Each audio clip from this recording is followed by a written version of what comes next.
யாரை பத்தி அப்படின்னு பாத்தீங்கன்னா நம்ம ஜோதிகா இருக்காக பாத்தீங்களோ தமிழ்ல வந்து ரொம்ப ஃபேமஸான ஒரு ஆர்டிஸ்ட்ன்றது எல்லாருக்குமே தெரியும். அவங்க நடிப்புல வந்து ஒரு சில மூவிஸ்லாம் வந்து கொஞ்ச நாளைக்கு முன்னாடி வந்து ஒரு சில வருஷத்துக்கு முன்னாடி வந்து ரிலீஸ் ஆச்சு.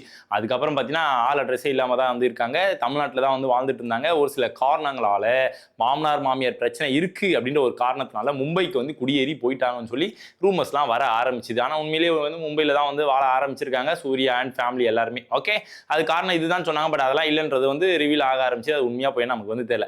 இதுக்கு நடுவில் இந்தியில வந்து ரொம்ப ஃபேமஸான ஒரு வெப் சீரிஸ்ல வந்து நடிச்சு முடிச்சுட்டு இருக்காங்கன்னா நம்ம ஜோதிகா மேடம்.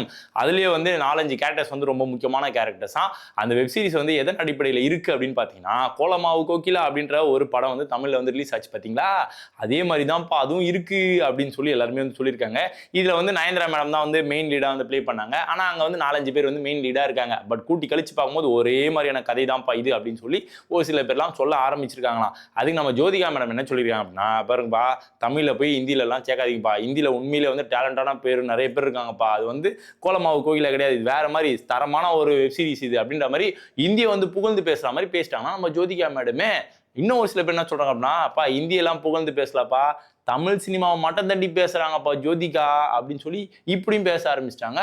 என்னடா இது, தமிழ்நாட்டில இருந்து தமிழ் மக்கள்லாம் வந்து கொடுத்த இதுல வந்து வாழ்ந்துட்டு நல்லா வந்து ஹை கிளாஸ் லெவலுக்கு வந்து போனதுக்கு அப்புறமா இந்த சப்போர்ட்லாம் வச்சுட்டு இவ்வளவு காசுலாம் சம்பாதிச்சுட்டு எல்லாம் எங்க இருந்து வந்தது? தமிழ்நாட்டுல இருந்து கிடைச்சது. யார் கொடுத்தது? தமிழ் மக்கள் கொடுத்தது. இப்போ அவங்களுக்கு அகைன்ஸ்டாவே பேசுவாங்களா? எவ்வளவு தைரியம் இருக்கும் அப்படின்ற மாதிரி எல்லாரும் பேச ஆரம்பிச்சிட்டாங்களா. என்னடா கொடுமையா இருக்கு. ஜோதிகா மேடம் இப்படி மாறிட்டீங்களே மேடம்.